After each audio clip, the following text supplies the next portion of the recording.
बंदी छोड़ सतगुरु रामपाल जी परमेश्वर जी की जय हो।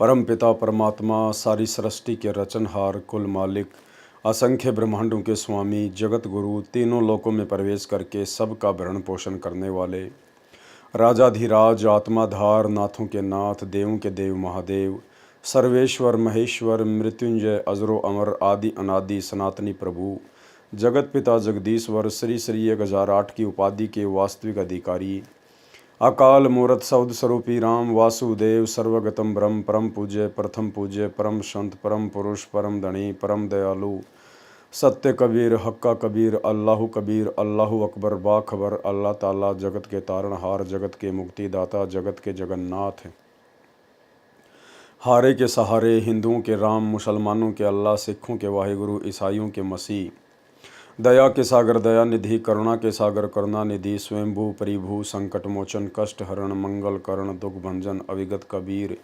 निर्विकार निर्विषम परमात्मा अलय अलेख सतगुरु आदि अनादि सतगुरु असली मर्यादा पुरुषोत्तम असली राम असली कृष्ण असली घनश्याम असली मुरारी राजाओं के राजा महाराजाओं के महाराजा शहंशाहों के शहंशाह सम्राटों के सम्राट भगवानों के भगवान अल्लाहों के अल्लाह प्रभुओं के प्रभु मसीहों के मसीह सच्चे वाहि गुरु बाबाओं के बाबा पीरों के पीर सेठों के सेठ जगत सेठ सावड़सा सेठ सर्वगुण संपन्न अनंत कोटि कलाओं के स्वामी अनंत कोटि ब्रह्मांडों के नायक योगियों में महायोगी ध्यानियों में महाध्यानी सिद्धों में परम सिद्ध ज्ञानियों में तत्वज्ञानी ब्रह्म ज्ञानी महाज्ञानी परम ज्ञानी सर्वश्रेष्ठ ज्ञानी विज्ञानी युवा कबीर समृत कबीर असंवाद अमित ओझा सच्चे रहनुमा करीम अल्लाह सुबहान अल्लाह दुनिया के अंतिम पैगंबर 8 सितंबर 1951 से गांव धनाना जिला सोनीपत हरियाणा भारतवर्ष की पावन भूमि पे प्रकट रियल कल की भगवान श्री नारायण साकार हरि श्री बाबा साहेब गरीब निवाज संत श्रोमणी सतगुरु रामपाल जी परमेश्वर जी के चरण कमल में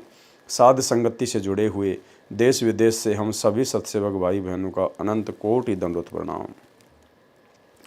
सत्साई भाई और बहनों, बहुत बड़ी दया बहुत बड़ी मेहर पूज्य गुरुदेव परमपिता परमेश्वर सतगुरु रामपाल जी भगवान की जिनकी वीआईपी कृपा से जिनके शुभ आशीर्वाद से आप और हम सभी सत्सेवक भाई बहन साथ संगति से जुड़कर परमेश्वर के तत्व ज्ञान को आधार बनाकर गुरु को भगवान मानकर घर को आश्रम बनाकर गुरुदेव भगवान की गैर हाजिरी में उनकी भक्ति मार्ग में निरंतर आगे बढ़ रहे हैं। ये दया गुरुदेव भगवान की आप और हम सभी आत्माओं के ऊपर इसी प्रकार से बनी रहे, एकमात्र हम सबकी यही कामना पूज्य गुरुदेव जी से है। भाई और बहनों, वर्तमान का समय बहुत ही ज़्यादा क्रिटिकल है और एक एक कदम हम भाई बहनों ने मर्यादाओं को संभाल कर फिर आगे बढ़ना है। वर्तमान में किसी भी प्रकार की कोई भी गुंजाइश त्रुटि की इस भक्ति मार्ग में नहीं है। विशेषकर साथ संगति से जुड़ने के बाद यदि कोई गलती करता है, परमेश्वर के नियमों को भंग करता है, अपनी मनमानी करता है, उस आत्मा को फिर माफ़ी नहीं है, क्योंकि परमेश्वर ने हर प्रकार से हमारे ऊपर रजा करते हुए हमें साध संगति से जोड़ दिया है। परमेश्वर ने ज्ञान आधार से हमारे को युवा बना दिया है, समझदार बना दिया है। और समझदार होकर बच्चा यदि बाथरूम के बजाय बिस्तर में पेशाब करता है तो माता पिता की पिटाई खानी पड़ती है। इसी प्रकार परमेश्वर ने ज्ञान से हमें युवा बना दिया है और यदि अब हम भी गलतियां करेंगे तो फिर परमेश्वर हमसे दुखी होंगे, नाराज होंगे। कहते हैं जिन बातों से गुरु दुख पावे तिन बातों को दूर भगावे। और अब साथ संगतियों में धीरे धीरे काल प्रेरणा से वो गलतियां शुरू होने लग गई है। लेकिन भाई और बहनों, सतलोक आश्रम मैनेजमेंट हरियाणा की तरह साध संगति में किसी से कोई यारी दोस्ती रिश्तेदारी नहीं है। यहाँ किसी की गलतियाँ छुपाई नहीं जाएंगी बल्कि उजागर की जाएंगी ताकि अन्य आत्मा सतर्क हो जाएं। दास निष्पक्ष भाव से, चाहे पवन दास कोई गलती करे या मेरे परिवार का कोई मेंबर गलती करे या मेरे साथ में रहने वाला भगत कोई गलती करे, दास निष्पक्ष भाव से उसी समय सर्व संगत के सामने उन गलतियों को उजागर करेगा ताकि आगे से कोई भी आत्मा उस प्रकार की गलती ना करे और अपनी मर्यादाओं को बचाए। अब दास जो कहेगा वो सत्य कहेगा। अब उसके बाद फिर वो आत्मा जो मर्यादा तोड़ बैठी हैं, जब उनके नाम साध संगति में उजागर होने लगते हैं, फिर वो मुझ पवन दास से राग द्वेष ईर्ष्या करने लग जाते हैं। तो भाई और बहनों, चाहे आप मुझसे राग द्वेष ईर्ष्या करो, चाहे आप मुझसे प्रेम करो, मुझे कोई फ़र्क नहीं पड़ता है। मैं ड्यूटी अपने गुरुदेव भगवान की कर रहा हूँ और जैसा उन्होंने मुझे निर्देशित किया है, जो सत प्रेरणा करते हैं, दास केवल वही करेगा और उतना ही करेगा। ना मुझे संगत में किसी से कोई विशेष प्यार प्रेम और लगाव है, ना मेरा किसी से कोई वैर भाव है। परमात्मा कहते हैं, कबीर खड़ा बाजार में मांगे सबकी खैर, ना काहूँ से दोस्ती ना काहूँ से बैर। हमने अपना आत्म कल्याण करवाना है, इसलिए हमने खुद भी सावधान होकर चलना है। और भाई, यदि दास को परमात्मा ने साथ संगति की छोटी सी सेवा बख्शी है, तो दास तो निष्पक्ष भाव से सर्व के सामने सभी की गलतियां उजागर करेगा। और ये आप लोगों की भी परीक्षा होगी कि आप अपनी ही गलतियों को अपने सामने उजागर होता देखकर सामने वाले से राग द्वेष ईर्ष्या करते हो, या परमेश्वर को दंडवत प्रणाम करके नाक रगड़ के क्षमा याचना करके आगे से गलतियां ना करने की भीख मांगते हो। तो भाई और बहनों, हमने बहुत ही सावधान होकर भक्ति मार्ग पर आगे बढ़ना है। परमेश्वर की दया से कबीर सागर के सरलार्थ के ऊपर वीडियो बनाने की श्रृंखला जारी है। इसी श्रृंखला में आज हमारा ये 5वें नंबर का वीडियो है। पिछले 4 वीडियो में आप और हम भाई बहनों ने भक्ति मार्ग के विषय में बहुत कुछ जाना, पहचाना। परमेश्वर की दया से हमारा विश्वास भक्ति मार्ग पर आगे बढ़ता ही जा रहा है। आज के वीडियो में परमात्मा ने धर्मदास जी की बहुत सारी शंकाओं का समाधान गीता जी के बहुत सारे अध्यायों का व श्लोकों का जिक्र करते हुए किया है। परमेश्वर के कर कमल से कबीर सागर के सरलार्थ का अनुवाद हुआ है, सरलार्थ हुआ है। आप और हम भाई बहनों की जिम्मेदारी बनती है, आप और हमारा यह फ़र्ज़ बनता है कि गुरुदेव भगवान के कर कमल से लिखित होने के कारण हम इसको पूरा पढ़ें, ध्यान से पढ़ें। दास भी इसका कोई भी पेज नहीं छोड़ रहा है, आपको शुरू से लेकर अंत तक हर पेज पढ़ाया जाएगा, क्योंकि गुरुदेव के कर कमल से लिखित होने के कारण आप और हम पुण्य के भागी बनते हैं यदि सुनते हैं और पढ़ते हैं। तो भाई और बहनों, आगे बीच बीच में परमात्मा हमारे मतलब की बहुत सारी बातें इन वीडियो के माध्यम से उजागर करवाएंगे, इसलिए हम इसको सीरियल वाइज पूरा पढ़ते रहें। तो आज हम धर्मदास जी की गीता जी के कुछ अध्यायों को लेकर शंका समाधान के विषय में पढ़ेंगे। तो कबीर सागर का सरलार्थ और पेज नंबर है 51, हम यहाँ से शुरू करेंगे। गीता ज्ञानदाता ब्रह्म है, ये 1000 हाथ पैर वाला है। इसका सहस्त्र कमल है, अर्थात 1000 पंखड़ियों वाला कमल है। गीता अध्याय 11 श्लोक 46 में अर्जुन ने कहा कि हे सहस्त्र बाहु, 1000 हाथों वाले, आप चतुर्भुज रूप में आइए। इससे सिद्ध हुआ कि गीता ज्ञानदाता केवल 1000 भुजाओं वाला है। इसलिए गीता अध्याय 13 श्लोक 13 में गीता ज्ञानदाता अपने से अन्य सब और हाथ पैर वाले, सब और नेत्र सिर और मुख वाले और सब और कान वाले परमात्मा की महिमा कर रहा है। देखो भाई और बहनों, गीता ज्ञानदाता केवल 1000 भुजा का भगवान है, और वो गीता ज्ञानदाता भी 1000 भुजा का भगवान भी गीता अध्याय 13 श्लोक नंबर 13 में किसकी महिमा कर रहा है? गीता ज्ञानदाता अपने से अन्य सब और हाथ पैर वाले, सब और नेत्र और सिर मुख वाले, सब और कान वाले परमात्मा की महिमा कर रहा है। यानी कबीर परमेश्वर की, सतगुरु रामपाल जी भगवान की, जिनकी अनंत भुजाएं हैं, जिनकी अनंत आंखें हैं, जिनके अनंत कान हैं, अनंत मुंह हैं। कहा है कि वह परमात्मा संसार में सबको व्याप्त करके अर्थात अपनी शक्ति से सब रोके है और स्वयं सत्यलोक शाश्वत स्थान तिष्ठति यानी बैठा है। यानी परमात्मा पूरी सृष्टि को रचकर और अपने वचन से सृष्टि के हर क्रिया को, हर कर्म को बांधकर उसके बाद अपने सतलोक में आराम से बैठा हुआ है। स्पष्ट हुआ कि गीता ज्ञानदाता से अन्य समर्थ परमात्मा है। यानी गीता ज्ञानदाता काल से अन्य एक समर्थ भगवान है। वही सब संसार का संचालन पालन करता है। वो परमात्मा क्या करता है? सारे संसार का संचालन करता है। 21 ब्रह्मांड भी उसी के अंतर्गत आ गया और अक्षर पुरुष के 7 संग ब्रह्मांड भी उसी कबीर परमात्मा के अंतर्गत आ गए। यानी अक्षर पुरुष भी केवल परमात्मा का एक नौकर है और ये धर्मराय 21 ब्रह्मांड का स्वामी ज्योति निरंजन भी परमात्मा का एक नौकर है। धर्मराय दरबानी चेरा, सुर असरों का करे निबेरा। वही सब संसार का संचालन पालन करता है। गीता अध्याय 13 श्लोक नंबर 13। गीता के अध्याय 13 श्लोक 14 में भी स्पष्ट है कि गीता ज्ञानदाता अपने से अन्य परमात्मा का ज्ञान करा रहा है। भाई क्यों वो अपने से अन्य परमात्मा का ज्ञान करवाएगा? आपने पिछले वीडियो में सब कुछ देख लिया, जान लिया, पहचान लिया। ये सारी लीला कबीर परमात्मा सतगुरु रामपाल जी खेल रहे थे और नाम रख दिया काल भगवान का, ज्योति निरंजन का। अन्यथा वो तो परमात्मा की जानकारी को मिटाने में लगा रहता है। भला वो परमात्मा की जानकारी हम जीव आत्माओं को कैसे बताएगा, अपने से अन्य भगवान के बारे में क्यों बताएगा। गीता के अध्याय 13 श्लोक 14 में भी स्पष्ट है, गीता ज्ञानदाता अपने से अन्य परमात्मा का ज्ञान करा रहा है, यानी कबीर परमेश्वर सतगुरु रामपाल जी का ज्ञान करा रहा है। कहा है संपूर्ण इंद्रियों के विषय को जानने वाला अर्थात अंतर्यामी है, सब इंद्रियों से रहित है, अर्थात परमात्मा की इंद्रियां हम मानव तथा अन्य प्राणियों जैसी विकार ग्रस्त नहीं है। सतगुरु रामपाल जी परमेश्वर जी की इंद्रियां, पहली बात तो आप और हमारे जैसा इनका शरीर नहीं है, और जैसा भी है इनकी इंद्रियां जो हमें दिखाई देती हैं, जो विदेह रूप में दिखाई देती है। जैसे हम तो देह रूप में हैं, हमारे तो हाड़ मांस का शरीर है, परमेश्वर का विदेह शरीर होता है। विदेह यानी दिखाई मनुष्य जैसा देता है, लेकिन अंदर से उसमें वो कबाड़ नहीं भरा होता। अंदर से परमात्मा के शरीर में ये हाड़ मांस, लार, थूक, चाम, गुदा, मांस, ये सब कुछ नहीं होता है। यानी परमेश्वर को कोई भी गुण नहीं सताता है, कोई भी गुणों का प्रभाव या कोई भी जो उन गुणों की जो प्रकृतियां हैं वो परमेश्वर के ऊपर असर नहीं डालती हैं।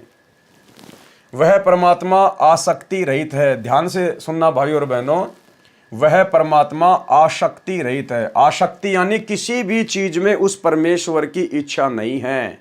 इस काल लोक की किसी भी चीज में या किसी भी लोक की किसी भी चीज में परमात्मा की जरा भी आसक्ति या रुचि नहीं है। वह परमात्मा आसक्ति रहित है, अर्थात वह इस काल लोक 21 ब्रह्मांडों की किसी वस्तु या पदार्थ में आसक्ति नहीं रखता। और भाई और बहनों, यदि हमने उस आसक्ति रहित परमेश्वर को प्राप्त करना है, उसके सतलोक को प्राप्त करना है, तो हमने भी 21 ब्रह्मांड की किसी भी वस्तु से आसक्ति रहित होना पड़ेगा। इस नश्वर 21 ब्रह्मांड की प्रत्येक वस्तु को नश्वर ही जानकर हमने यहाँ पर किसी भी वस्तु में मोह ममता नहीं करनी है। अब हमें ज्ञान हो गया, केवल हमने अपना पीछा छुड़वाने का प्रयास ही करना है। क्योंकि परमेश्वर कहते हैं गुरु को कीजिए दंडवत कोटि कोटि प्रणाम, और कीट न जाने भृंग को गुरु कर ले आप सम्मान। गुरु अपने शिष्य को अपने जैसा बनाकर ही सतलोक लेकर जाएगा। तो गुरु का क्या गुण है? आसक्ति रहित है। 21 ब्रह्मांड की किसी भी वस्तु में गुरु की कोई आसक्ति नहीं है। इसी प्रकार हमने भी यदि अपने गुरु को प्राप्त करना है, उस आसक्ति रहित परमेश्वर को प्राप्त करना है, उसके परम धाम को प्राप्त करना है, तो हमने भी इस नश्वर लोक में जीते जी यहाँ की किसी भी चीज में आसक्ति नहीं बनानी है कि ये मेरा है ही नहीं, ये मेरा है ही नहीं, मैं कुछ सतलोक से लेकर आया ही नहीं, ये तो नश्वर है, नष्ट होने वाला है। हमने तो अमर सतलोक प्राप्त करना है, हमने तो सतलोक में आसक्ति लगानी है जहां हम परमानेंट रहेंगे। वह परमात्मा आसक्ति रहित है, अर्थात वह इस काल लोक 21 ब्रह्मांडों की किसी वस्तु या पदार्थ में आसक्ति नहीं रखता, क्योंकि उस परमेश्वर का सत्यलोक इस काल के क्षेत्र से असंख्यों गुना उत्तम है। क्योंकि परमेश्वर का जो सतलोक है उसमें सर्व सुख है, सर्व पदार्थ हैं, अविनाशी पदार्थ हैं। इसलिए हमने यहाँ से आसक्ति हटाकर अपने सतलोक में लगानी है। इसलिए वह परमात्मा आसक्ति रहित कहा है। वही सबका धारण पोषण करने वाला है। यही प्रमाण गीता अध्याय 15 श्लोक 17 में भी है। वह परमात्मा निर्गुण है, परंतु सगुण होकर ही अपना महत्व दिखाता है। इसको थोड़ा ध्यान से पढ़ने की आवश्यकता है भाई और बहनों। वह परमात्मा, कौन परमात्मा? कबीर परमात्मा निर्गुण है, परंतु सगुण होकर ही अपना महत्व दिखाता है। यानी परमेश्वर आत्माओं को विशेष लाभ कब देता है? जब वो परमात्मा सतगुरु रूप में धरती पर प्रकट होता है, निर्गुण से सरगुण रूप धारण करता है। उदाहरण के लिए जैसे आम का पेड़ आम के बीज या गुटली में निर्गुण अवस्था में होता है। एक आम का पेड़ आम की गुटली से ही बनता है, आम के बीज से ही बनता है। उस बीज में वो आम का पेड़, वो 10-15 मीटर ऊंचा आम का पेड़ उस बीज के अंदर निर्गुण रूप में है। उस बीज के अंदर वो पेड़ हमें किसी प्रकार का कोई लाभ नहीं दे सकता, कोई फायदा नहीं दे सकता। हम उस बीज को खाकर आम का स्वाद प्राप्त नहीं कर सकते। लेकिन जब उस बीज को जमीन में बीजा जाता है उसके बाद धीरे धीरे उससे पौधा बनता है, फिर पेड़ बनता है और वो सगुण रूप में आ जाता है। उस बीज के अंदर जो आम का पेड़ था निर्गुण रूप में, फिर उस विधि से फिर वो सरगुण रूप में आ जाता है, और जब वो सरगुण रूप में आता है पूरा पेड़ बन जाता है, फिर उसके आम लगते हैं, फिर हमें वो आम खाने को मिलते हैं, हमें उस आम के पेड़ का विशेष महत्व प्राप्त होता है। उदाहरण के लिए जैसे आम का पेड़, आम के बीज गुठली में निर्गुण अवस्था में होता है, उस बीज को जब बीजा जाता है तब वह पौधा फिर पेड़ रूप में सरगुण होकर अपना महत्व प्रकट करता है। परंतु परमात्मा सत्यलोक में सरगुण रूप में बैठा है, क्योंकि परमात्मा ने अपने वचन शक्ति से सर्व सृष्टि रचकर विधान बनाकर छोड़ दिया। और भाई और बहनों, जहाँ तक दास की बुद्धि काम कर रही है, यहाँ पर ये प्रिंट करवाते समय थोड़ा सा मिसप्रिंट हो गया है। परंतु परमात्मा सत्यलोक में सरगुण रूप में, सतलोक में गुरुदेव ने बताया कि परमात्मा निर्गुण रूप में रहता है। निर्गुण रूप में गरीब निर्गुण सरगुण एक है, दूजा ब्रह्म विकार, निर्गुण साहिब आप है और सरगुण संत विचार। तो जहाँ तक दास की बुद्धि काम कर रही है, यहाँ पर निर्गुण होना चाहिए, परंतु वह परमात्मा सत्यलोक में निर्गुण रूप में बैठा है, क्योंकि परमात्मा ने अपने वचन शक्ति से सर्व सृष्टि रचकर विधान बनाकर छोड़ दिया। उस परमात्मा के विधान अनुसार सर्व प्राणी तथा नक्षत्र बनते बिगड़ते रहते हैं, जीव कर्मानुसार जन्मते मरते रहते हैं। परमात्मा को कोई टेंशन नहीं है। परंतु जब परमात्मा पृथ्वी पर प्रकट होता है उस समय सर्व गुणों को भोगता है। जैसे आम के वृक्ष को तो निर्गुण से सरगुण होने में बहुत समय लगता है, परंतु परमात्मा के लिए समय सीमा नहीं है। वे तो क्षण में निर्गुण, अगले क्षण में सरगुण हो जाते हैं। यानी एक सेकंड में परमात्मा सतलोक से धरती पर सतगुरु रूप में प्रकट हो जाता है, सतलोक में निर्गुण रूप में रहता है, और यहाँ एक क्षण में प्रकट होकर सरगुण रूप धारण कर लेता है। उस परमेश्वर की कोई समय सीमा नहीं है। आम के बीज का उदाहरण तो केवल आप और हमें समझाने के लिए दिया गया है, लेकिन परमेश्वर को निर्गुण से सरगुण होने में आम के पेड़ की तरह इतना समय नहीं लगता है। परमात्मा कहते हैं, गोता मारूं सुरग में जा बैठूं पाताल, गरीबदास ढूंढता फिरूं अपने हीरे मोती लाल। इससे भी सिद्ध हुआ कि गीता ज्ञान दाता से अन्य कोई सबका धारण पोषण करने वाला परमात्मा है। गीता अध्याय 13 श्लोक 15-16 में भी यही प्रमाण है। गीता ज्ञानदाता ने कहा कि जैसे सूर्य दूर स्थान पर स्थित होते हुए भी यहाँ पृथ्वी पर अपना प्रभाव बनाए है, उसी प्रकार परमात्मा सत्यलोक में स्थित होकर भी सर्व ब्रह्मांडों पर अपनी शक्ति का प्रभाव बनाए हुए है। सर्व चर अचर भूतों के बाहर भीतर है, चर अचर भूतों के बाहर भीतर है, यानी जीवों के बाहर भीतर है। इसी प्रकार सूक्ष्म होने से हम उसको चरम दृष्टि से देख नहीं पाते, इसलिए अविज्ञ अर्थात हमारे ज्ञान से परे है, तथा वही परमात्मा हमारे समीप में तथा दूर भी वही स्थित है। परमात्मा तो दूर सत्यलोक शाश्वत स्थान में है, उसकी शक्ति का प्रभाव प्रत्येक के साथ है। गीता अध्याय 13 श्लोक 15 का ये निष्कर्ष है। जैसे सूर्य दूर स्थित है परंतु पृथ्वी के ऊपर प्रत्येक प्राणी को अपने साथ दिखाई देता है। जैसे एक स्थान पर कई घड़े जल के भरे रखे हैं तो सूर्य प्रत्येक में दिखाई देता है, टुकड़ों में नहीं दिखाई देता। इसी प्रकार परमात्मा उस व्यक्ति को दिखाई देता है। परमात्मा ऐसे ही एक स्थान पर स्थित है, वह परमात्मा जानने योग्य है। भावार्थ है कि गीता ज्ञानदाता ने कहा है कि मेरे से अन्य परमात्मा का ज्ञान होना चाहिए मोक्ष प्राप्ति के लिए, वह जानने योग्य है। वही परमात्मा अपने विधान अनुसार सर्व का धारण पोषण उत्पत्ति तथा मृत्यु करता है। देखो भाइयों और बहनों, हमने जो 4 नंबर वीडियो में पढ़ा देखा परमेश्वर के ज्ञान आधार से कि अर्जुन को काल रूप में परमपिता परमेश्वर कबीर जी ने ही, सतगुरु रामपाल जी भगवान ने ही वो रूप दिखाया था। तो दास ने सवाल किया था कि हो सकता है किसी को शंका हो जाए कि भाई काल ने तो वो रूप इसलिए दिखाया था कि भाई ताकि अर्जुन युद्ध के लिए तैयार हो जाए, बहुत सारे लोग मारे जाएं, तो परमात्मा भला किसी को मारता थोड़ी है। तो भाई और बहनों, आपकी उस शंका का यहाँ पर समाधान हो गया है। क्या कह रहे हैं परमात्मा? वही परमात्मा, कौन परमात्मा? जो सत्यलोक में रहता है निर्गुण रूप में, वही परमात्मा अपने विधान अनुसार सर्व का धारण पोषण उत्पत्ति तथा मृत्यु करता है। यानी ये काल केवल नौकर है, नौकरी करता है। बाकी कर्म अनुसार जन्म और मृत्यु सब कुछ परमात्मा ही निर्धारित करता है। वास्तव में ब्रह्मा सबका उत्पत्ति करता वही है। यानी जो लोग काल के पुत्र ब्रह्मा को मानते हैं कि ब्रह्मा जी प्रजापति है, ब्रह्मा जी सृष्टि की उत्पत्ति करता है, तो क्या कह रहे हैं गुरुदेव भगवान कि वास्तव में असल में ब्रह्मा सबका उत्पत्ति करता वही है। वास्तव में विष्णु सबका धारण पोषण करने वाला वही है। कौन? कबीर परमात्मा। और वास्तव में शंकर अर्थात सबका संहार करने वाला, सबको मारने वाला भी वही परमात्मा है। यानी भाइयों और बहनों, सारे खेल ये परमात्मा के ही किए हुए हैं और सारे खेल परमात्मा ही करता है। इसीलिए परमात्मा कहते हैं कि सारे खेल हमने किए और जो हमसे मिले वो निश्चय जिए। परमात्मा कहते हैं यहाँ सारे कार्य ब्रह्मा विष्णु महेश के रूप में, काल के रूप में, दुर्गा के रूप में, अक्षर पुरुष के रूप में, सारे कार्य परमात्मा ही करता है और नाम उनका बना रहता है।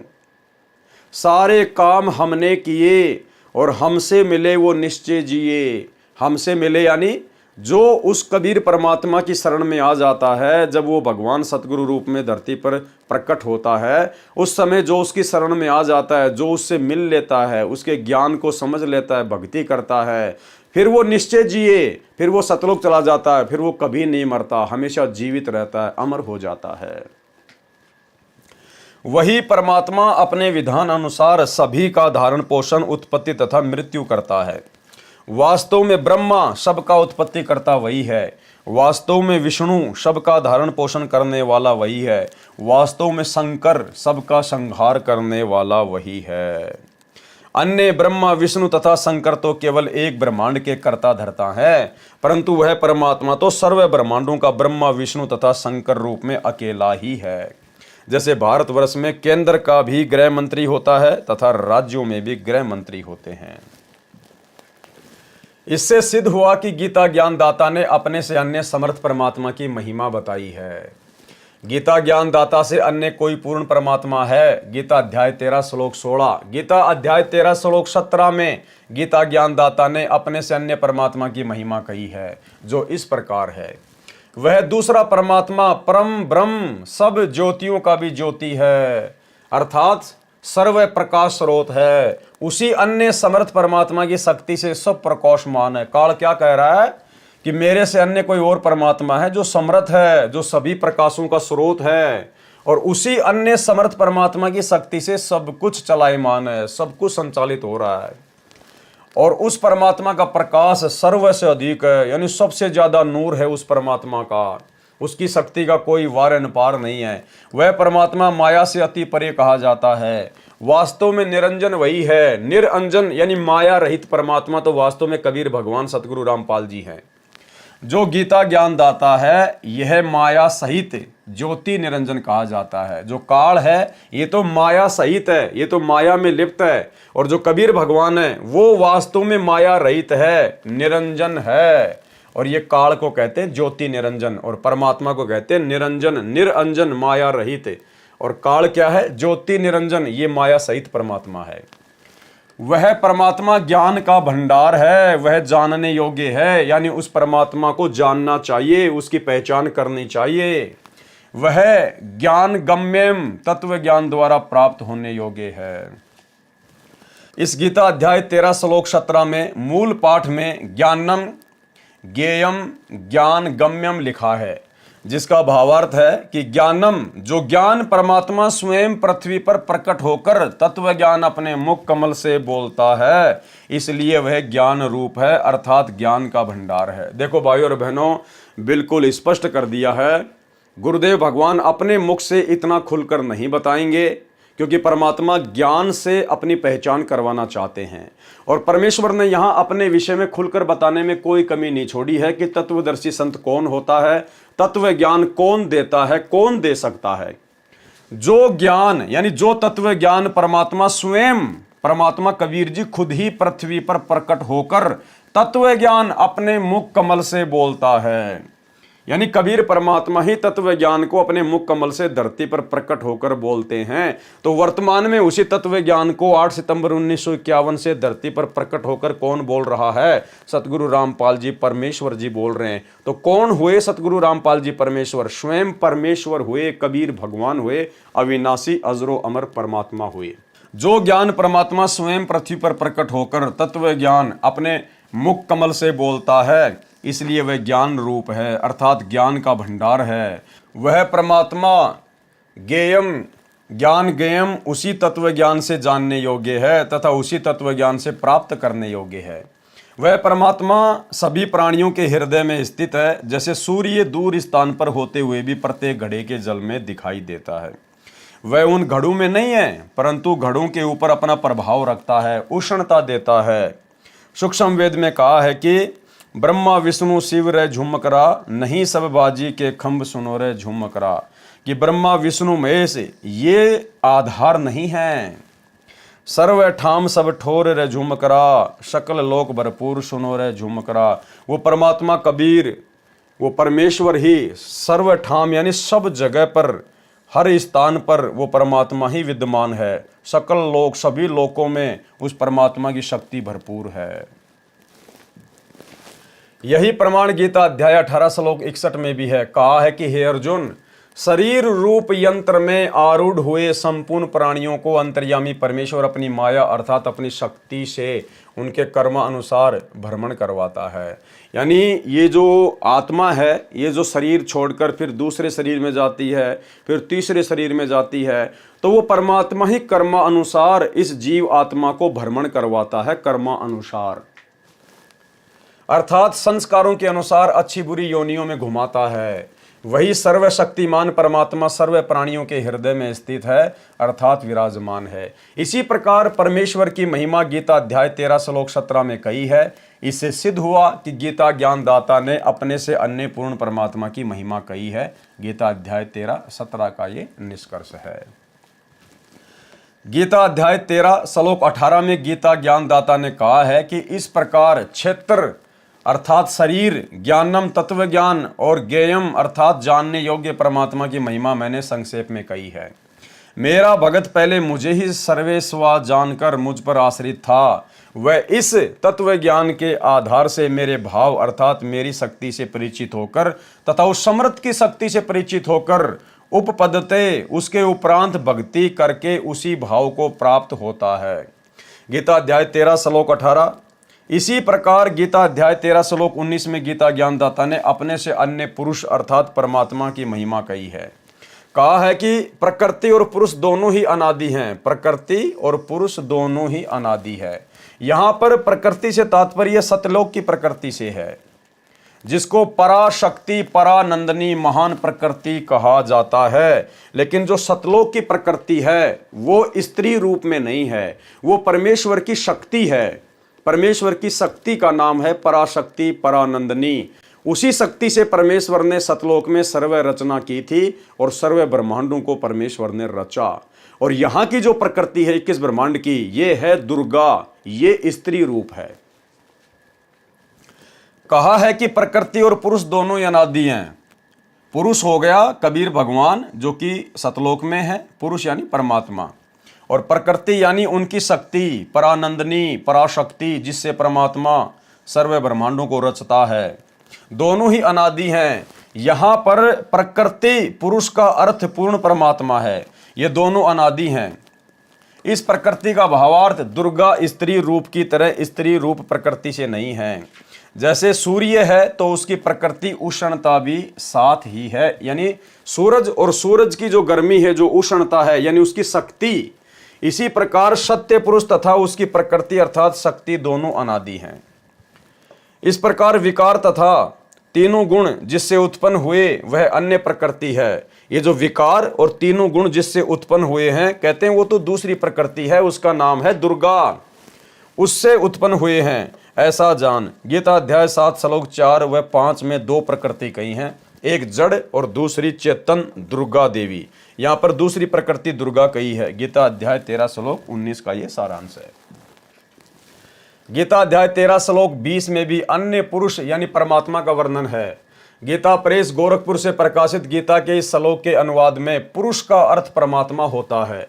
गीता अध्याय 13 श्लोक 20 का भावार्थ अनुवाद देखें गहरी नज़र गीता में, जो हमारी वेबसाइट पर देखी व डाउनलोड की जा सकती है। वेबसाइट का नाम है www.jagatgururampalji.org।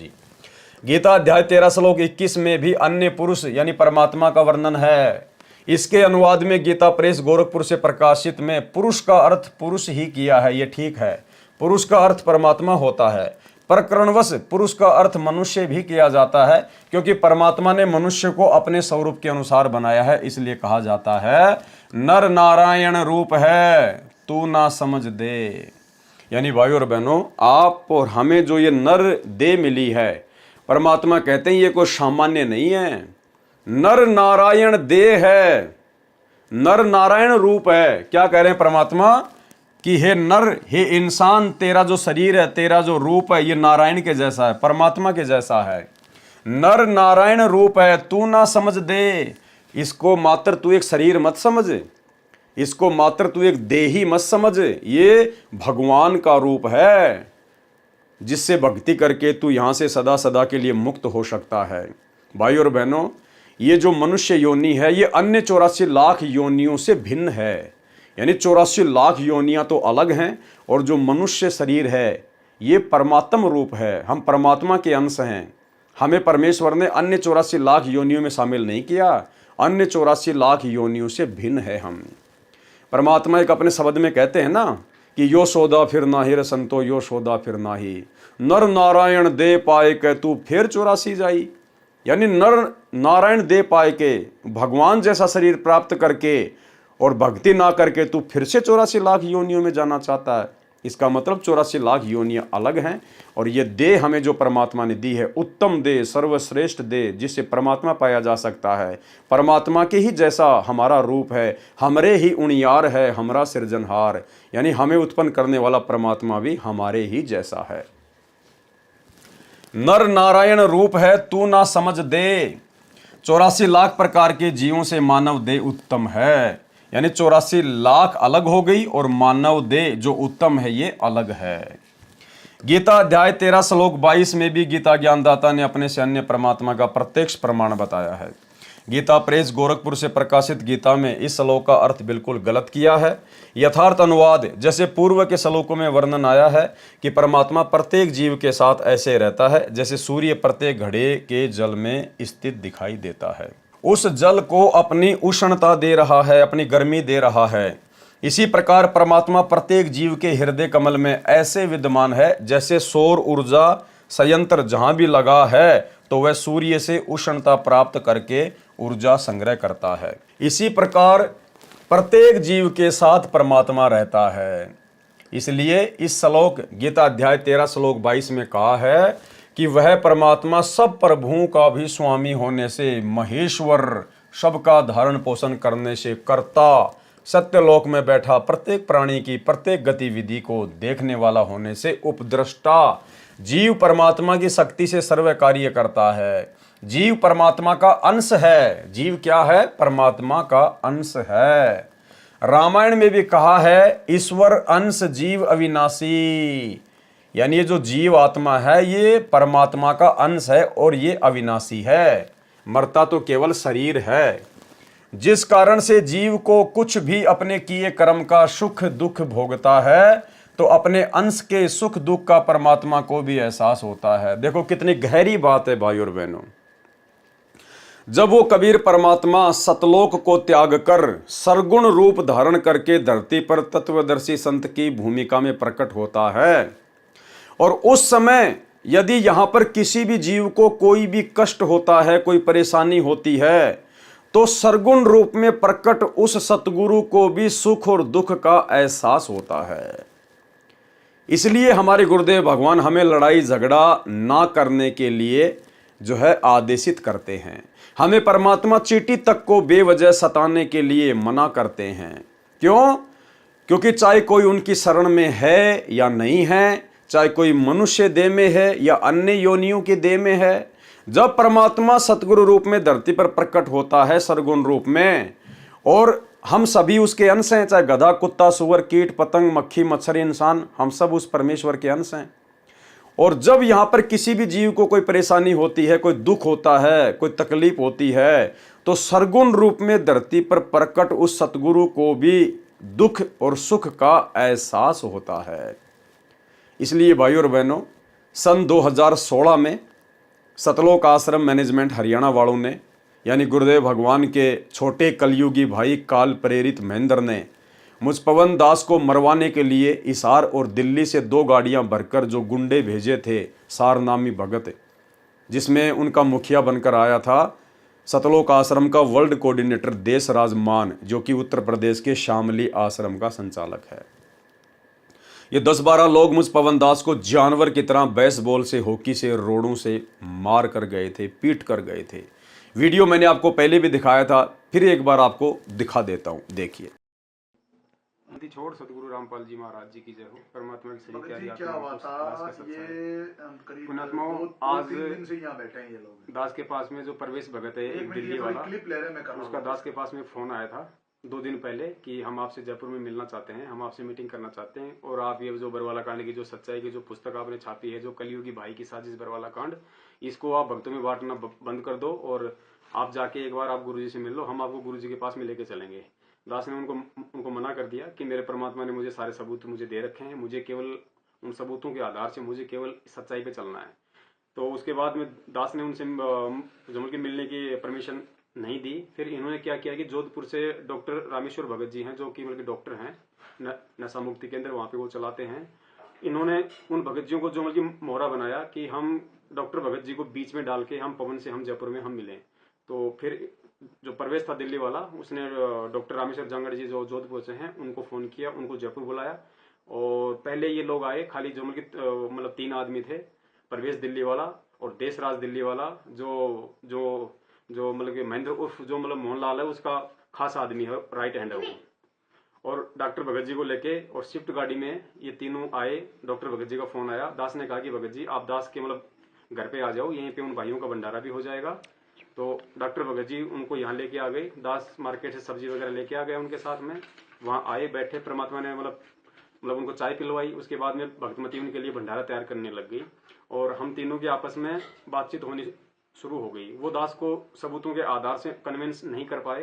अंत में देशराज भगत जी 10-15 मिनट बाद में यहाँ से उठ के बाहर चले गए। बाहर जाके उन्होंने कुछ मतलब फोन वगैरह किया।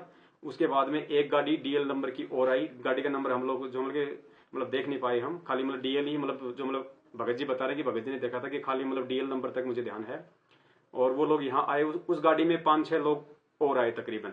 सारे लोग हथियारों से लैस थे, बेसबॉल, रोड और हॉकी थी उनके पास में। सारे लोग मतलब कि जूतू समेत मालिक के दरबार में यहाँ अंदर आ गए।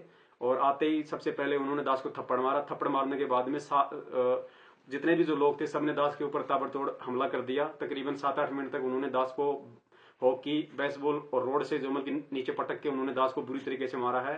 आज बंदी छोड़ का पंजा दास के हाथ पे था, वरना पुण्यात्माओं जिस तरीके से वो दास को मार रहे थे, जो मतलब भैंसा नहीं बच पाता, भैंसा भी उनकी मार से मर जाता है, लेकिन साहिब की दया थी। और बीच में जो अपने जो डॉक्टर भगत जी हैं उन्होंने दास का बीच बचाव किया, नहीं तो वरना स्टूल उठा के वो लोग दास के जो सर पे भी जो है मारने की पूरी कोशिश कर रहे थे वो लोग। अब दास आप जी को थोड़ा सा पुण्यात्मा दिखाना चाहेगा कि कहाँ कहाँ दास के जो है मतलब बेसबॉल वगैरह से जो चोटें आई है। पुण्यात्मा यहाँ उन लोगों ने मारा है, पीछे कुछ हो सकता है पीठ पे भी दास की चोटें पड़ी हों। दूसरा इस तरफ यहाँ पे उन्होंने पूरा दास को बेसबॉल वगैरह से मारा है। नीचे भी लो। और उसके बाद में यहाँ देखिए पुण्यात्माओं, ये पैर दास का यहाँ से सूज रहा है, ये थोड़ा सा ऊपर ले बेटा, हाँ ऐसे यहाँ से इन्होंने किया है अच्छी तरीके से बेसबॉल से। उसके बाद में यहाँ पे इन लोगों ने मारा है, जहाँ जहाँ उनको मन में आया उस तरीके से पुण्यात्माओं उन लोगों ने दास के साथ में जानवर जैसा व्यवहार किया है। और जो डॉक्टर भगत जी हैं आप देखिए, उनका भी मतलब होठ जो है ऊपर से टूटा हुआ है, उनके तो वहां पे चोटें आई मतलब बचाव के दौरान। इधर लग गया भाई। पुण्यात्माओं, आप सभी मालिक के पुण्यात्माओं से दास की प्रार्थना है, ये सत्का मार्ग है। हमें इस मनवस जो मैनेजमेंट है उसकी किसी भी प्रकार की गिदड़ बबकी से हमें बिल्कुल नहीं डरना है। परमात्मा का मार्ग सत्य का है। पुण्यात्माओं, विश्वास रखना, यकीन रखना, अंत में जीत सत्य की होगी। सत्य को परेशानी से गुजरना पड़ता है, उसको कसौटियों से गुजरना पड़ता है। और जिन गद्दारों ने, जिन मनवस लोगों ने हमारे सतगुरुदेव जी को जेल में बैठा दिया, उनके साथ में गद्दारी कर दी, तो पुण्यात्माओं आप और हमारे को कैसे वो लोग छोड़ेंगे। और इसका नमूना आप जी ने अच्छी तरीके से देख लिया है। परमात्मा दया करें, दास अभी थाने में जाके FIR करके आ गया है, क्योंकि इन लोगों ने भक्तमती को और दास के बच्चों को एक अलग से कमरे में जो कि बंद कर दिया था और उनको धमकी दी थी कि यदि आवाज निकाली तो हमारे से बुरा कोई नहीं होगा, जान से मार देंगे। उसके बाद में ये लोग दास के ऊपर हमला करने लगे। जब दास ने चिल्ला के अपने पड़ोसियों को आवाज लगाई तो पुण्यात्माओं 10 मिनट बाद उसके बाद ये लोग यहाँ से निकले हैं। और दास अभी थाने में जाके डॉक्टर भगत जी के साथ में FIR करके आ गया है। सुबह दास का मेडिकल होगा, उसके बाद जैसे परमात्मा दया करें तो दास की सर्वसंगत से हाथ जोड़कर प्रार्थना है, पुण्यात्माओं ये सत का मार्ग है। आप ऐसी हरकतें इन लोगों की, वो सारनामी लोग थे वो जितने भी आए थे पुण्यात्माओं, आप इनकी हरकतों को देखो, आप इनके चाल चलन को देखो पुण्यात्माओं। हमें केवल सच्चाई की जो मतलब मार्ग पे चलना है। आप जी से निवेदन है किसी भी तरीके से तन मन धन से आप इन मनवश लोगों का सहयोग जो बिल्कुल ना करें पुण्यात्माओं। हमारा यही पैसा और हमारा यही शारीरिक सहयोग गुरु जी को फंसाने में ये लोग काम में ले रहे हैं उल्टा। जैसे आपकी मर्जी, जैसे आपको परमात्मा प्रेरणा करें। दास परमात्मा का कुत्ता है, कुत्ते का काम पुण्यात्मा केवल भौंकना है, संदेश देना है। दास सतगुरुदेव जी के आशीर्वाद से जब तक दास के प्राण है पुण्यात्मा, दास ही सत्य भक्ति मार्ग से बिल्कुल नहीं हटेगा, क्योंकि परमात्मा ने दास को समझा रखा है कि बेटा तुमने तो क्या कुर्बानियां दी है, तुम क्या कुर्बानियां दे सकते हो।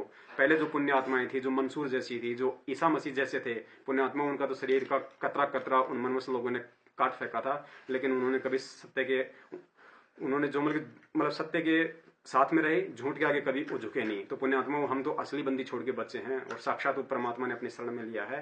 तो दया करें पुण्यात्मा, जैसा आप जी को प्रेरणा करें आप जी वैसा करें। सत साहिब जय हो बंदी छोड़ की। तो भाई और बहनों, मैं भी उसी परमेश्वर का अंश हूँ, उसी परमेश्वर का बच्चा हूँ और उसकी शरण में आने के बाद उसके लिए विशेष महत्व रखता हूँ। हम सभी भाई बहन जो परमेश्वर की शरण में आ चुके हैं, गुरुदेव भगवान की शरण में आ चुके हैं, हम अन्य प्राणियों से परमेश्वर के लिए विशेष महत्व रखते हैं।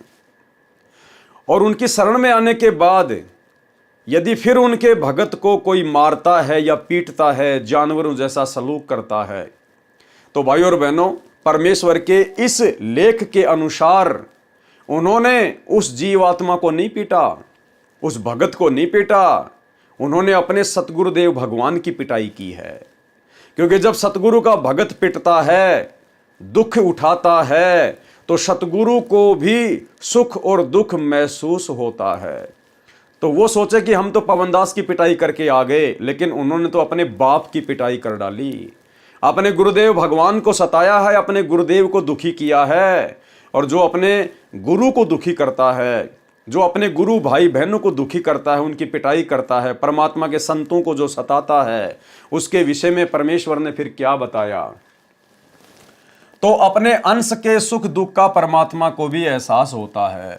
सूक्ष्म वेद में लिखा है, कबीर कहे मेरे जीव को दुख ना दीजियो कोई। देखो यहां पर भगत नहीं लिखा गया, यहां पर जीव शब्द लिखा गया है। जीव, चाहे भगत को पीटो या चाहे किसी जगत वाले को पीटो, सतगुरु को दुख बराबर होता है।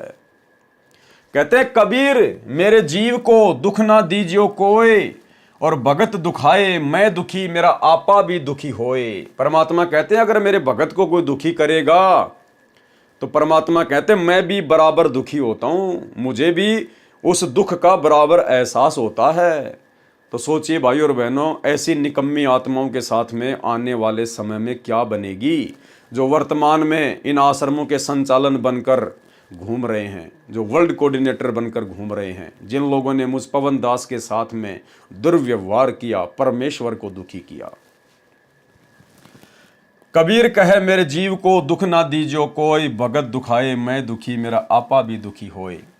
और आपको एक छोटा सा सत्संग गुरुदेव भगवान का सुनाते हैं।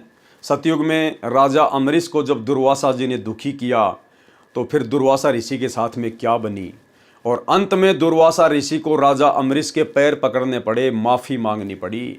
उसके बाद गुरुदेव भगवान ने बताया कि इसी प्रकार मान लीजिए आप दो भगत हैं, दोनों ने उपदेश ले रखा है, एक भगत कुछ नहीं कहता और दूसरा उसको नाजायज परेशान करता है, तो जिस भगत को नाजायज मारा जा रहा है, पीटा जा रहा है, परेशान किया जा रहा है, उस भगत की तो परमात्मा रक्षा करेगा, और जो भगत को दुखी करता है उसका परमात्मा आने वाले समय में बक्कल उतारेगा। बक्कल, साध वचन पलटे नहीं चाहे पलट जाए ब्रह्मांड। सुनिए गुरुदेव भगवान का सत्संग। इसमें एक बहुत बड़ा नियम है प्रभु का कि सबसे ज़्यादा हमें अधीन रहना होगा।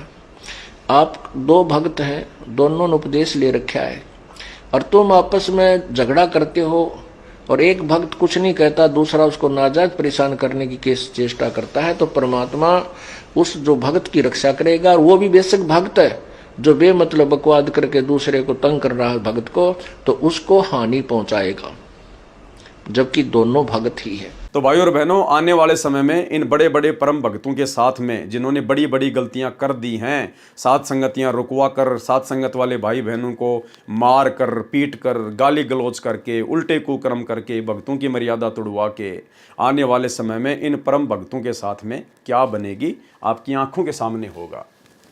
इसलिए भोक्ता कहलाता है, प्रत्येक प्राणी को गुप्त रूप से उचित राय देता है, जिस कारण से परमात्मा अनुमंता कहलाता है। अब देखो भाई और बहनों, बहुत सारे लोग कहते हैं कि पवन दास को कब आदेश दिया गुरुजी ने कि सात संगतियां शुरू कर, ये वीडियो बना, पुस्तकों के ऊपर वीडियो बना, तेरे को कब आदेश दिया गुरुजी ने? भाई यहाँ दे रखा है, गुरुजी ने आदेश सबको दे रखा है। प्रत्येक प्राणी को गुप्त रूप से उचित राय देता है, यानी परमात्मा प्रेरणा करके अपना काम करवाता है, जिस कारण से परमात्मा अनुमंता कहलाता है। परमात्मा शब्द का संधि विच्छेद क्या है? परम पलस आत्मा, यानी श्रेष्ठ आत्मा। परमात्मा यदि कोई दुख का भोग भी देता है, सुख का भोग भी देता है, जैसे कर्म करेगा जीव वैसे अवश्य भोगेगा, तो वह परमात्मा नहीं हो सकता। यानी यहाँ पर परमात्मा काल के विषय में संकेत कर रहे हैं कि जो जैसे कर्म करेगा यदि उसको वैसा ही देगा तो फिर वो भगवान कैसे हुआ?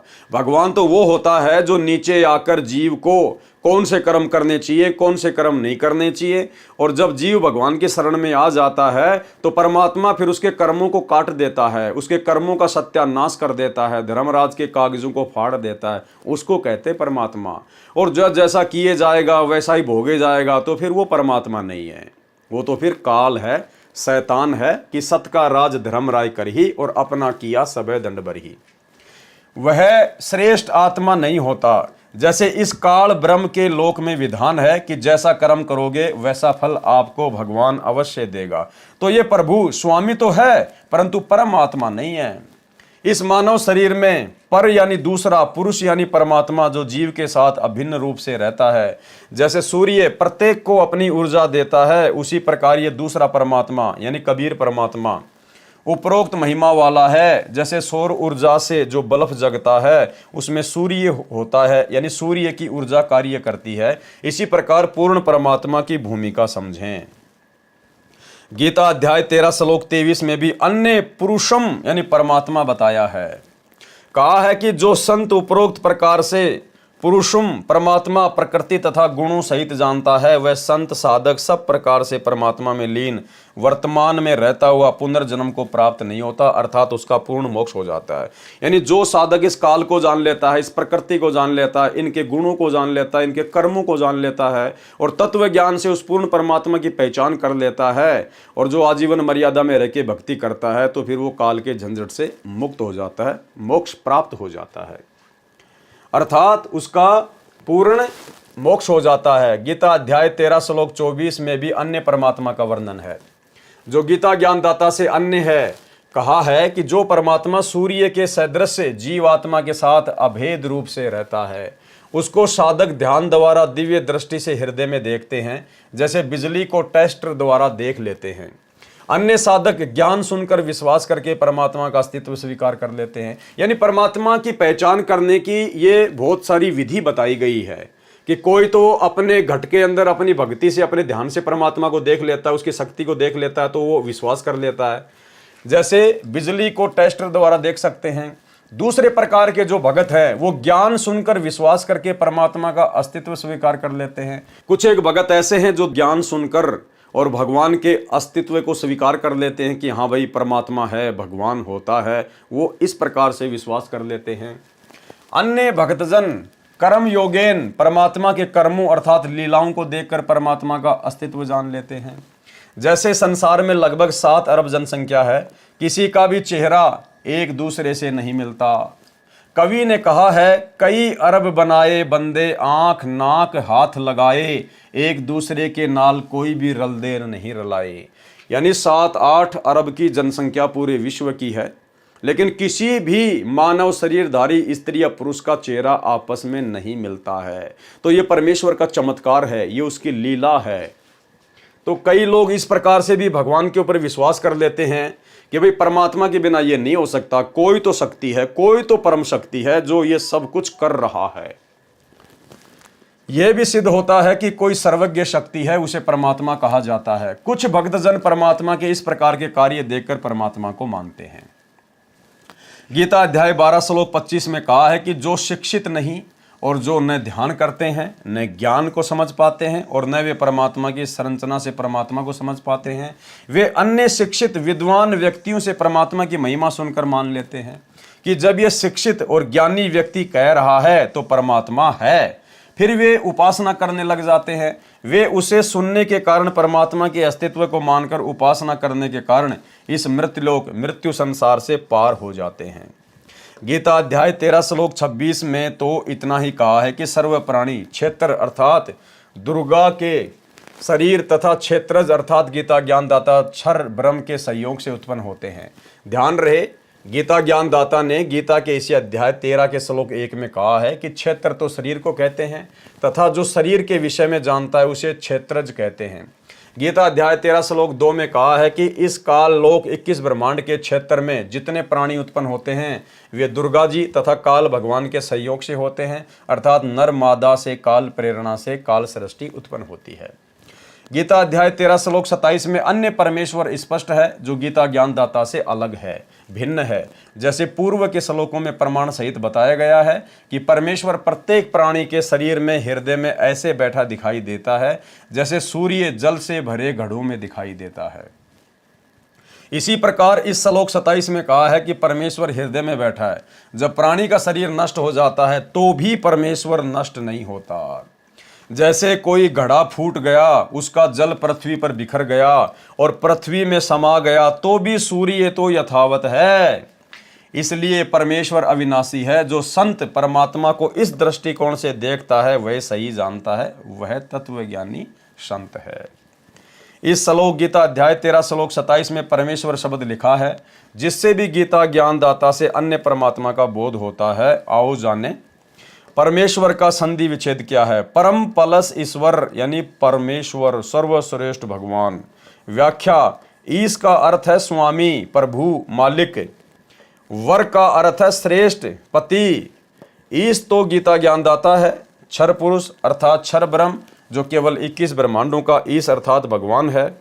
ईश्वर कौन है? ईश्वर है क्षर पुरुष से श्रेष्ठ प्रभु, वह केवल 7 संग ब्रह्मांडों का प्रभु है। इसे अक्षर पुरुष तथा पर ब्रह्म भी कहा जाता है। और तीसरे नंबर पर है परम ईश्वर परमेश्वर। ईश्वर अर्थात अक्षर पुरुष से परम अर्थात श्रेष्ठ है, जो असंख्य ब्रह्मांडों का प्रभु है, उसे परम अक्षर ब्रह्म भी कहा जाता है। गीता अध्याय 8 श्लोक 3 में प्रमाण है। गीता अध्याय 15 श्लोक 16-17 में 3 पुरुषों का वर्णन है। एक है क्षर पुरुष, ये गीता ज्ञानदाता ईश है, तथा अक्षर पुरुष ये ईश्वर है। तथा गीता अध्याय 15 श्लोक 17 में कहा है कि उत्तम पुरुष है, पुरुषोत्तम अर्थात वास्तव में सर्वश्रेष्ठ प्रभु। तो ऊपर के श्लोक गीता अध्याय 15 श्लोक 16 में कहे दोनों क्षर पुरुष तथा अक्षर पुरुष से भिन्न है, उसी को वास्तव में परमात्मा कहा जाता है। वही तीनों लोकों में क्षर पुरुष के 21 ब्रह्मांडों का क्षेत्र काललोक कहा जाता है तथा अक्षर पुरुष के 7 संग ब्रह्मांडों के क्षेत्र को परब्रह्म का लोक कहा जाता है। और ऊपर 4 लोकों सत्यलोक, अलखलोक, अगमलोक तथा अकय लोक का क्षेत्र अमरलोक परमेश्वर का लोक कहा जाता है। इस प्रकार 3 लोकों का यहाँ पर वर्णन है। इन तीनों लोकों में प्रवेश करके सबका धारण पोषण करता है, वह वास्तव में अविनाशी परमेश्वर है। गीता अध्याय 13 श्लोक 27 में परमेश्वर शब्द है जो गीता ज्ञानदाता से भिन्न सर्वशक्तिमान है, सर्व का पालन करता का बोधक है। गीता अध्याय 13 श्लोक 28 में भी गीता ज्ञानदाता से अन्य भगवान का प्रमाण है। इस श्लोक में ईश्वर शब्द परमेश्वर का बोधक है। जैसे ईश का अर्थ स्वामी, वर का अर्थ श्रेष्ठ, वास्तव में सबका ईश स्वामी तो परम अक्षर ब्रह्म है, वही श्रेष्ठ ईश है। इसलिए ईश्वर शब्द प्रकरणवश पूर्ण परमात्मा का बोधक है। यदि अन्य ईश नकली स्वामी नहीं होते तो ईश्वर तथा परमेश्वर शब्दों की आवश्यकता ही नहीं होती। इसलिए इस श्लोक में ईश्वर शब्द सत्य पुरुष का बोध जाने। गीता अध्याय 13 श्लोक 28 का भावार्थ है कि गीता ज्ञानदाता ने कहा है कि जो साधक सब प्रकार से परमेश्वर को समभाव में देखता हुआ आत्मानम अपनी आत्मा को आत्मना अपनी अज्ञान आत्मा द्वारा नष्ट नहीं करता, अर्थात वह परमात्मा को सही समझकर उसकी साधना करके उससे दूसरी गति अर्थात मोक्ष को प्राप्त होता है, अर्थात वह भगत गीता ज्ञानदाता वाली परम गति जो गीता अध्याय 8 श्लोक 13 में कही है से अन्य गति को प्राप्त होता है। गीता अध्याय 13 श्लोक 30 में स्पष्ट है कि गीता ज्ञानदाता ने अपने से अन्य परमात्मा की महिमा बताई है। कहा है कि जो संत सर्व प्राणियों की स्थिति भिन्न भिन्न होते हुए भी एक परमात्मा सर्वशक्तिमान के अंतर्गत मानता है तो वह समझो सच्चिदानंद घन ब्रह्म अर्थात परम अक्षर ब्रह्म को प्राप्त हो गया। कैसे? जो सभी में परमात्मा को देखता है, गधे में भी, कुत्ते में भी, सूअर में भी, मक्खी में भी, चींटी में भी, सर्व प्राणियों में जो परमात्मा को देखता है कि वो परमेश्वर जिस प्रकार से सूर्य एक स्थान पर होते हुए भी उसकी जो सत्ता है, उसकी जो गर्मी है, जो उष्णता है, वो सभी को प्राप्त होती है। इसी प्रकार परमात्मा शक्ति रूप में सभी प्राणियों के अंदर है, कर्मानुसार सबको भोग देता है। यानी जो सभी में परमात्मा का वास देखता है, जो सभी को परमात्मा का अंश समझता है, परमात्मा से ही उत्पन्न हुआ मानता है, कहते हैं वो पक्का भगत है, वो संत है, वो अपना मोक्ष करवा सकता है पक्का। कहा है कि जो संत यानी भगत सर्व प्राणियों की स्थिति भिन्न भिन्न होते हुए भी, यानी कोई गधा है, कोई कुत्ता है, कोई सूअर है, कोई इंसान है, सभी प्राणियों की स्थिति भिन्न भिन्न होते हुए भी एक परमात्मा सर्वशक्तिमान के अंतर्गत मानता है कि सभी की उत्पत्ति भगवान से हुई है और सभी में परमात्मा का वास है, तो वह समझो सच्चिदानंद घन ब्रह्म यानी उस पूर्ण परमात्मा कबीर देव सतगुरु रामपाल जी भगवान अर्थात परम अक्षर ब्रह्म को प्राप्त हो गया। वह सत्य भक्ति करके उस परमेश्वर को प्राप्त हो जाता है। यानी सतलोक आश्रम मैनेजमेंट हरियाणा ने जो मुजदास के ऊपर जानलेवा हमला किया, जिसका वीडियो आप जी देख चुके हैं, तो अभी तक इन लोगों ने सभी के अंदर परमात्मा का वास नहीं देखा है।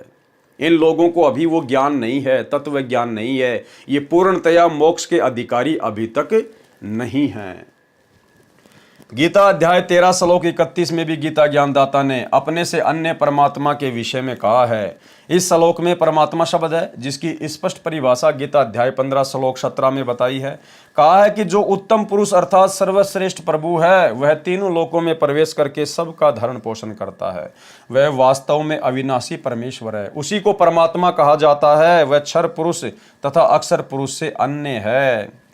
इस श्लोक गीता अध्याय 13 श्लोक 31 में भी यही स्पष्ट किया है कि वह परमात्मा अनादि होने से, निर्गुण होने से प्रत्येक प्राणी के शरीर में सूर्य जैसे घड़े में स्थित होने पर भी न तो कुछ करता है, क्योंकि सब कार्य परमात्मा की शक्ति करती है।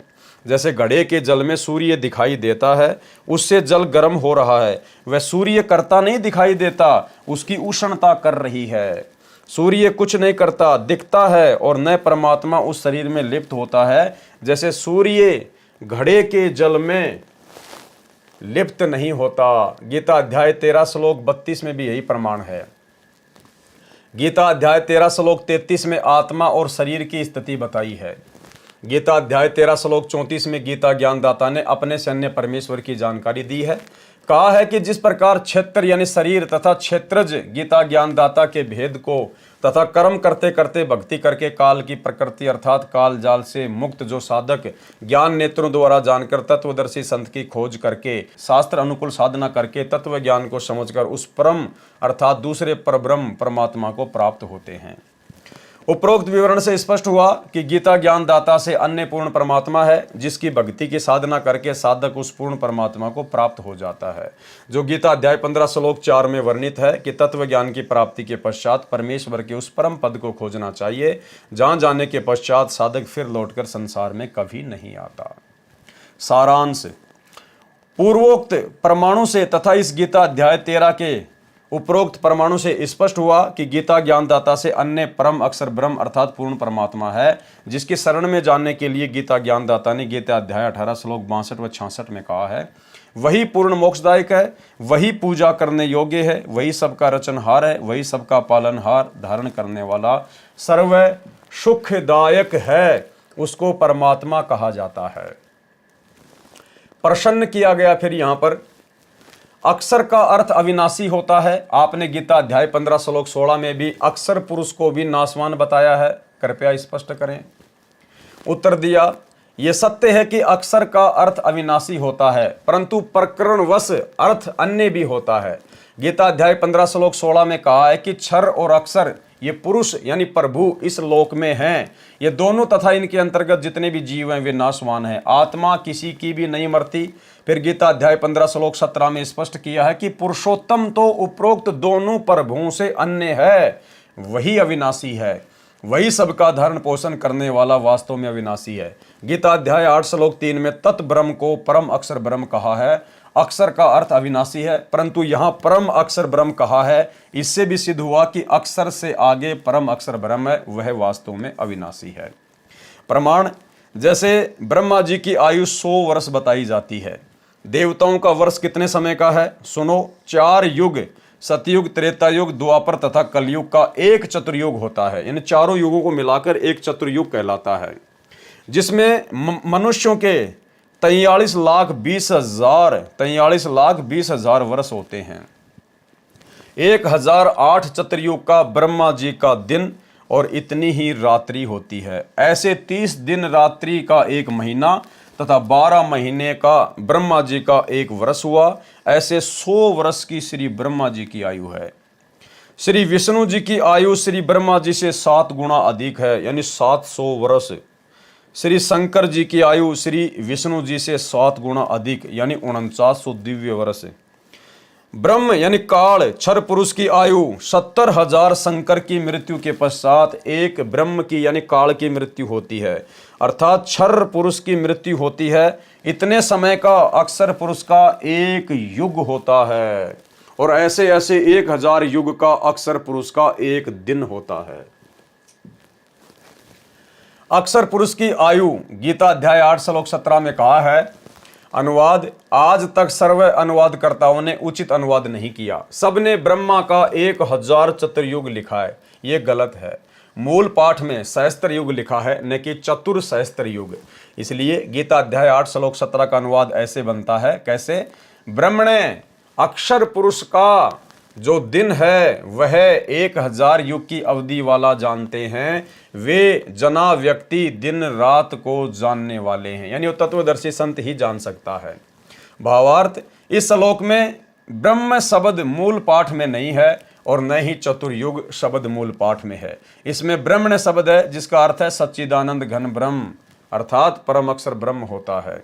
प्रमाण, गीता अध्याय 17 श्लोक 23 में ब्रह्मण का अर्थ सच्चिदानंद घन ब्रह्म किया है, वह अनुवादकों ने ठीक किया है। इस गीता अध्याय 8 श्लोक 17 में आयु का प्रकरण है, इसलिए यहाँ पर ब्रह्मण का अर्थ अक्षर ब्रह्म बनता है। यहाँ अक्षर पुरुष की आयु की जानकारी दी है।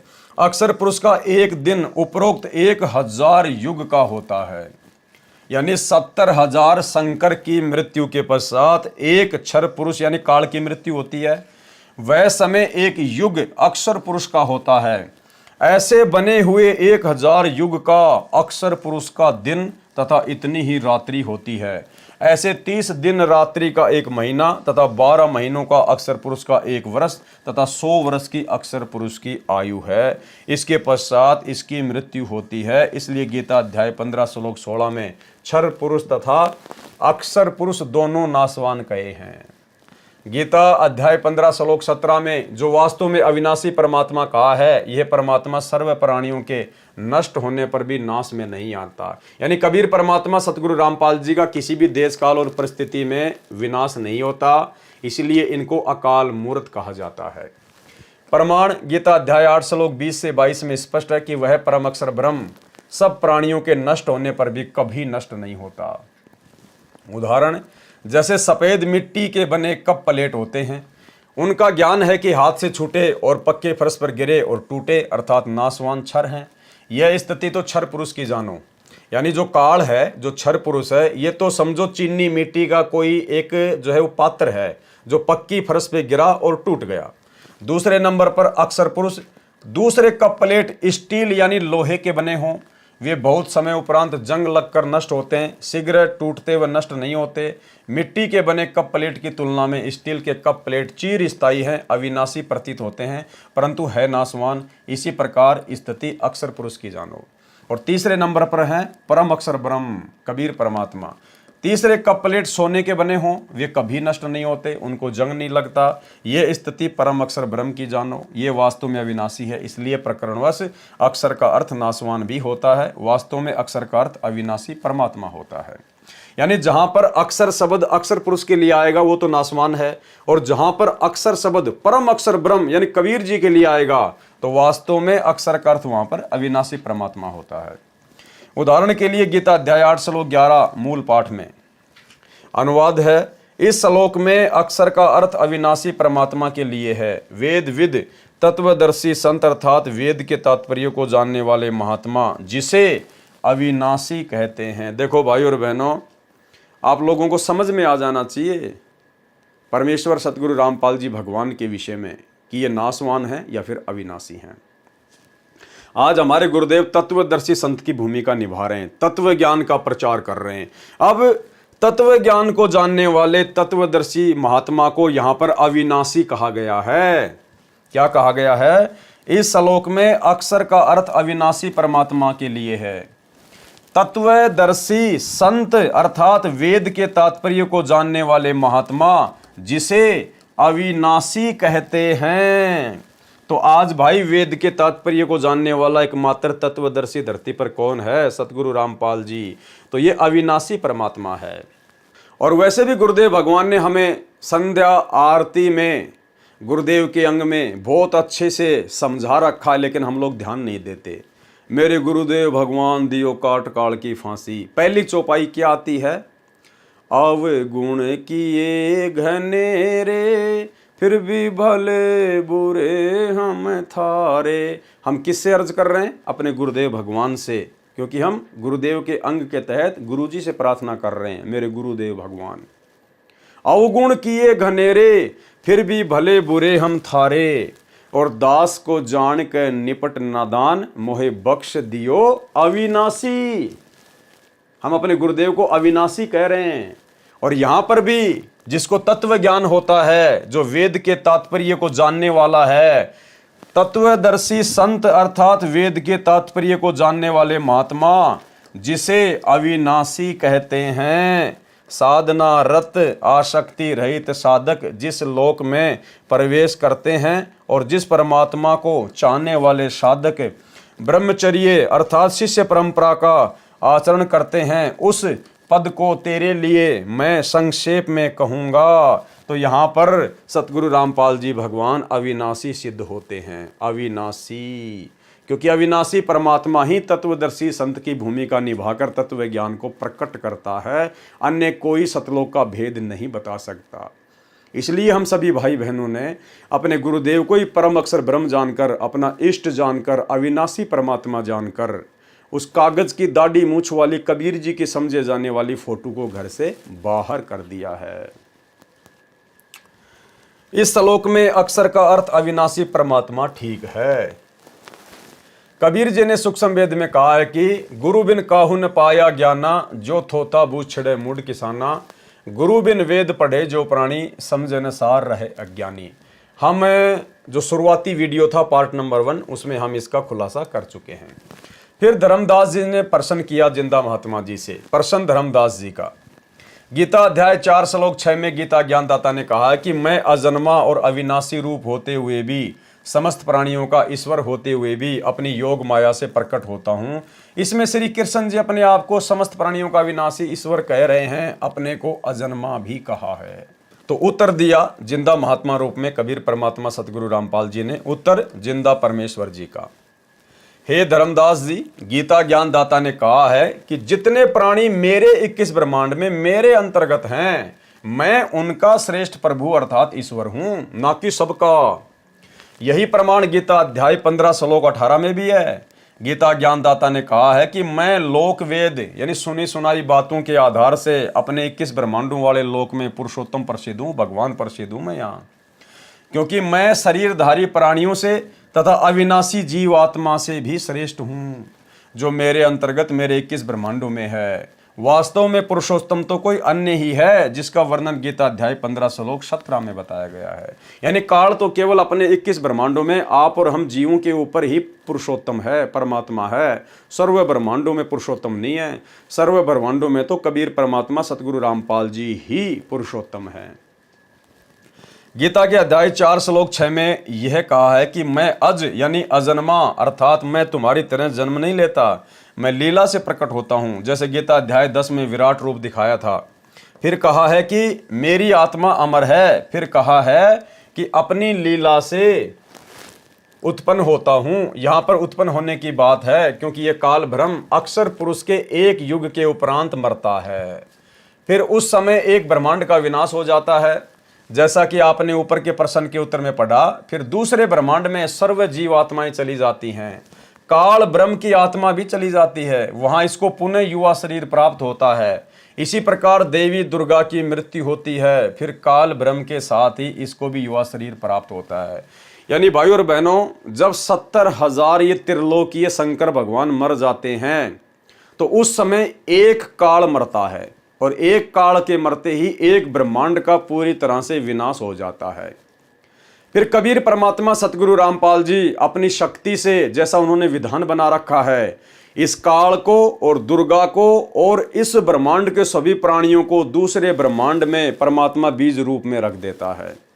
फिर वहां पर नए प्रकार से सृष्टि होती है। फिर परमात्मा की शब्द शक्ति से इनको एक वरदान प्राप्त है। दुर्गा और काल युवा शरीर में जो है ये प्रकट हो जाते हैं, और फिर से ब्रह्मा विष्णु महेश बनाकर सागर मंथन करके फिर इस प्रकार से असुर राक्षस वगैरह जीव आत्माएं उत्पन्न होती हैं। फिर उस ब्रह्मांड में नए सिरे से सृष्टि का संचालन होता है। दोबारा पढ़ेंगे इसको, अब समझ में आएगा। फिर उस समय एक ब्रह्मांड का विनाश हो जाता है, जैसा कि आपने ऊपर के प्रश्न के उत्तर में पढ़ा। फिर दूसरे ब्रह्मांड में सर्व जीव आत्माएं चली जाती हैं। काल ब्रह्म की आत्मा भी चली जाती है, वहां इसको पुनः युवा शरीर प्राप्त होता है। इसी प्रकार देवी दुर्गा की मृत्यु होती है, फिर काल ब्रह्म के साथ ही इसको भी युवा शरीर प्राप्त होता है। यह परम अक्षर ब्रह्म सत्य पुरुष का विधान है। तो फिर उस नए ब्रह्मांड में दोनों पत्नी पत्नी रूप में नए रजगुण युक्त ब्रह्मा, सतगुण युक्त विष्णु तथा तम गुण युक्त शिव को उत्पन्न करते हैं। फिर उस ब्रह्मांड में सृष्टि क्रम प्रारंभ होता है। इस प्रकार इस काल ब्रह्म की मृत्यु तथा लीला से जन्म होता है। गीता अध्याय 4 श्लोक 9 में भी स्पष्ट है, जिसमें गीता ज्ञानदाता ने कहा है कि मेरे जन्म तथा कर्म अलौकिक हैं। वास्तव में ये नाशवान है, आत्मा सर्व प्राणियों की अमर है। आपके महामंडलेश्वरों, आचार्यों तथा शंकराचार्यों को आध्यात्मिक ज्ञान बिल्कुल नहीं है, इसलिए अनमोल ग्रंथों को ठीक से न समझकर लोकवेद यानी दंत कथा सुनाते हैं।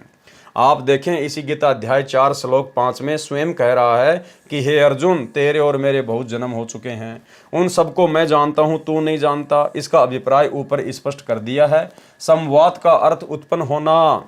प्रमाण यजुर्वेद अध्याय 40 मंत्र 10 में भी कहा है कि कोई तो परमात्मा को संवाद यानी जन्म लेने वाला राम व कृष्ण की तरह मानता है, कोई असंवाद उत्पन्न नहीं होने वाला निराकार मानता है।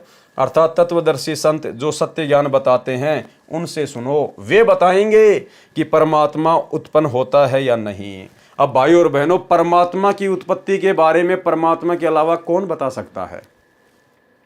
और यहां कहा जा रहा है कि वो परमात्मा जन्म लेता है या वो प्रकट होता है या रामकृष्ण की तरह माँ के गर्भ से आता है। वो कैसे आता है, इसकी जानकारी कौन बताएगा? तत्वदर्शी संत। तत्वदर्शी संत वर्तमान में कौन है? सतगुरु रामपाल जी। तत्वदर्शी संत ही उस अविनाशी परमात्मा के विषय में ठीक से बताएगा। तो भाई, भगवान के विषय में भगवान के अलावा दूसरा भला कौन बता सकता है? तो सतगुरु रामपाल जी स्वयं ही अविनाशी परमात्मा है, कबीर भगवान है, सत्य पुरुष हैं। ये स्वयं ही अपने विषय में आकर पूरी जानकारी बताते हैं। वे बताएंगे कि परमात्मा उत्पन्न होता है या नहीं। वास्तव में परमात्मा स्वयंभू है, वह कभी नहीं जन्मा है और न ही जन्मेगा। मृत्यु का तो प्रश्न ही नहीं। दूसरी ओर गीता ज्ञानदाता स्वयं कह रहा है कि मैं जन्मता और मरता हूँ, अविनाशी नहीं हूँ। अविनाशी तो परम अक्षर ब्रह्म है। फिर सवाल किया जिंदा बाबा ने धर्मदास जी से, प्रसन्न जिंदा बाबा परमेश्वर जी का, आप जी ने कहा है कि हम शूद्र को निकट भी नहीं बैठने देते। जब परमात्मा धर्मदास जी के पास में गए थे मथुरा में, जब वो पाठ कर रहा था और जब परमात्मा ने धर्मदास जी से बातचीत शुरू की तो धर्मदास जी ने अपने आप को सर्वश्रेष्ठ साबित करते हुए कहा कि हम तो शूद्रों को निकट भी नहीं बैठने देते, निकट भी। जिंदा बाबा परमेश्वर जी ने सवाल किया, आप जी ने कहा है कि हम शूद्र को निकट भी नहीं बैठने देते, शुद्ध रहते हैं, इससे भक्ति में क्या हानि होती है? कथनी और करनी में अंतर।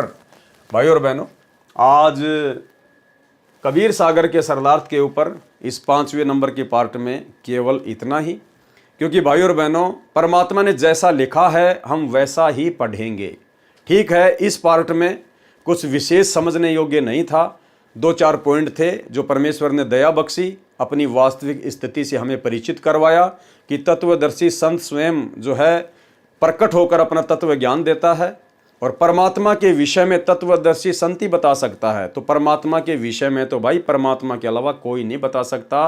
अर्थात स्पष्ट हुआ कि परमात्मा खुद ही तत्वदर्शी संत बनकर अपनी सर्व जानकारी उपलब्ध करवाता है। तो भाई और बहनों, अगले पार्ट में हमें बहुत कुछ सीखने को मिलेगा, जानने को मिलेगा, बहुत सारी जानकारियाँ मिलेंगी। और जैसे जैसे हम आगे बढ़ते चले जाएंगे भाई और बहनों, हमारी रुचि बढ़ती चली जाएगी, क्योंकि बहुत सारे गहरे गहरे रहस्य, बहुत सारी बातें जिनको हर भगत भाई बहन जानना चाहते हैं, जिनके अंदर जिज्ञासा है, उत्सुकता है, वो सारी जानकारी परमात्मा हमें आगे की वीडियो में धीरे धीरे उपलब्ध करवाएंगे। तो आज के वीडियो में केवल इतना ही। कल रात्रि 8 बजे सभी भाई बहन फिर से लाइव जुड़िए। तब तक गुरुदेव भगवान हम सभी को आज्ञा दे, इजाज़त दें, आशीर्वाद दें। बंदी छोड़ सतगुरु रामपाल जी भगवान की जय हो।